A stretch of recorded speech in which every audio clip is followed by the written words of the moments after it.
So when a person's diagnosed with heart failure, the heart is not able to supply the needs of the body.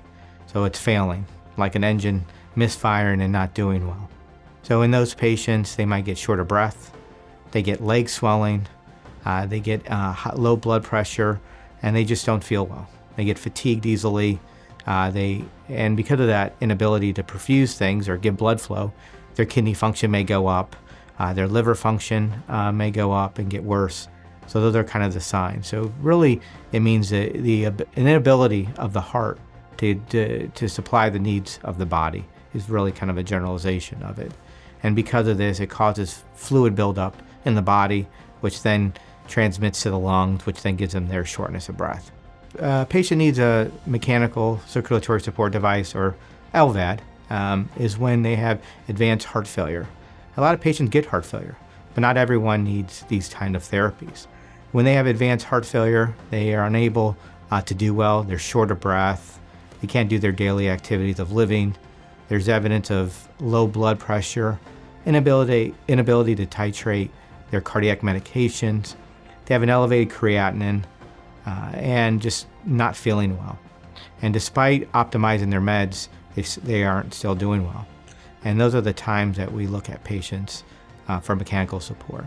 Another example would be if they need medication to help support their heart when they're in the hospital. These medications may include dobutamine and milrinone, but a host of others. And also, if they've been hospitalized in the hospital for heart failure, and they have what they have is recurrent heart failure admissions, where maybe they admitted more than once in the prior year. That's another kind of warning sign that things are not going well.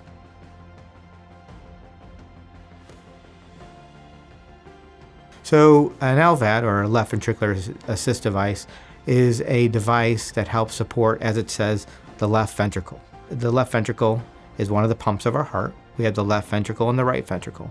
This supports the left side of the heart.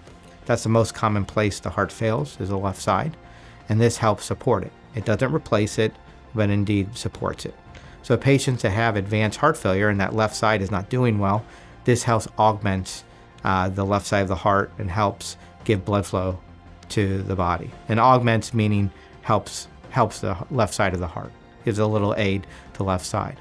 That procedure involves, almost like when patients get bypass surgery, and involves what we call a sternotomy, which involves a surgical procedure, cutting the sternum open, and then we are able to implant this device in the area right by the left side of the heart, and then a little, almost like coaxial cable, almost like a cable you plug into your TV, exits the abdomen or the belly, and then goes to a brain of called a module, and called a control device, and that helps tell the pump what to do.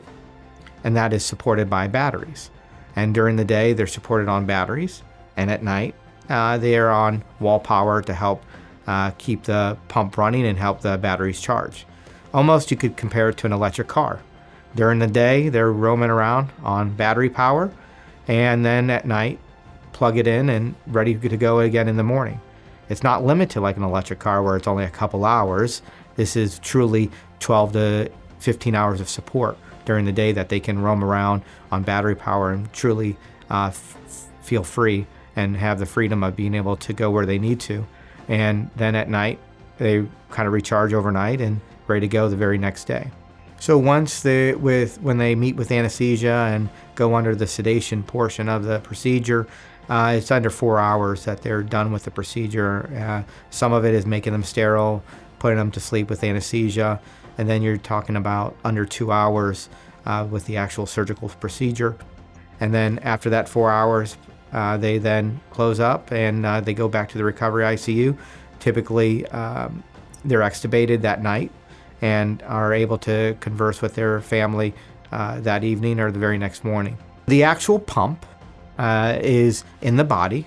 It sits right by the left side of the heart. And then there's a cable that tunnels through the belly and then comes out of the belly.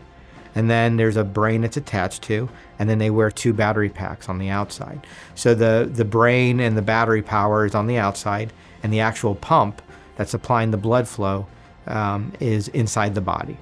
And because it's a mechanical body device, they require lifelong Coumadin or warfarin to be on board with this device. But truly the patient population this is for is when we think they're going to not do well in the next 1 year to 2 year standpoint.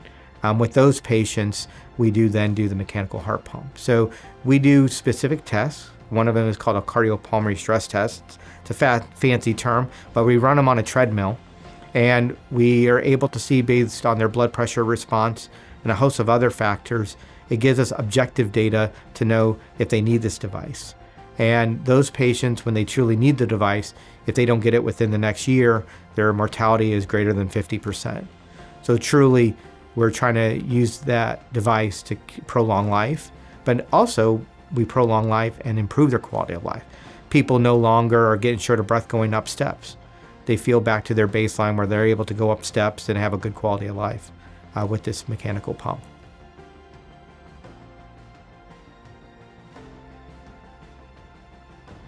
The recovery with it is typically about 2 to 4 weeks, 2 weeks with everything going smoothly. And so they have a typical recovery like a bypass patient, and they're in their ICU afterwards.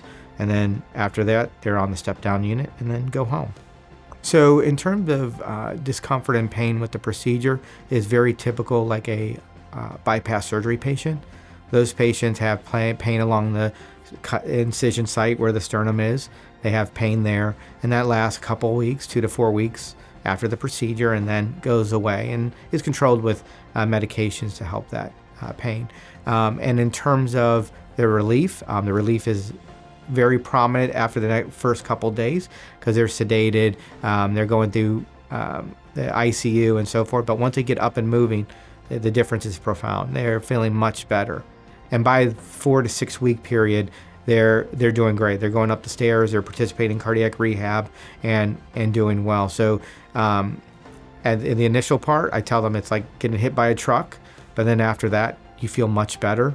And every day is a day that's another day that's better. And you kind of, when you reflect upon it, it's a season where they go through and they think, wow, I really went through all this, but now I feel fantastic and it's worth it, and they feel great.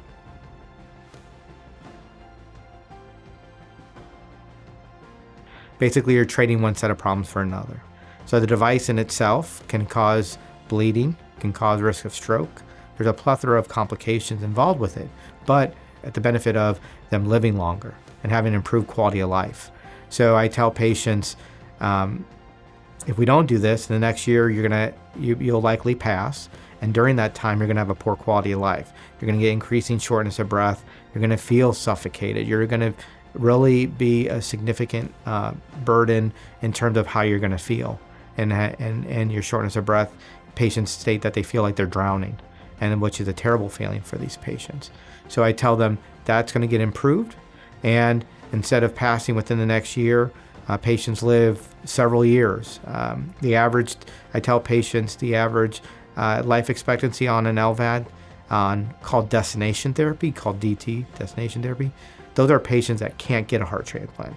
Those average times are 3 to 5 years that they're living with this mechanical heart pump and doing well, living with family. And then patients that are candidates for heart transplant is basically what we call bridge to transplant. And those patients are going through a season where they need to be on this mechanical pump until they're well enough to get a heart transplant. So those are two different populations, but truly the ones that are destination therapy are ones that are not candidates for heart transplant for certain reasons. And those patients still live a very great life, living 3 to 5 years on this mechanical heart pump. We want them to thrive locally. That's our goal. We want them back to their independence, able to go back to work. A lot of patients go back to work. They're able to drive. Just because they have an LVAD does not limit them. So we make sure that's important as well.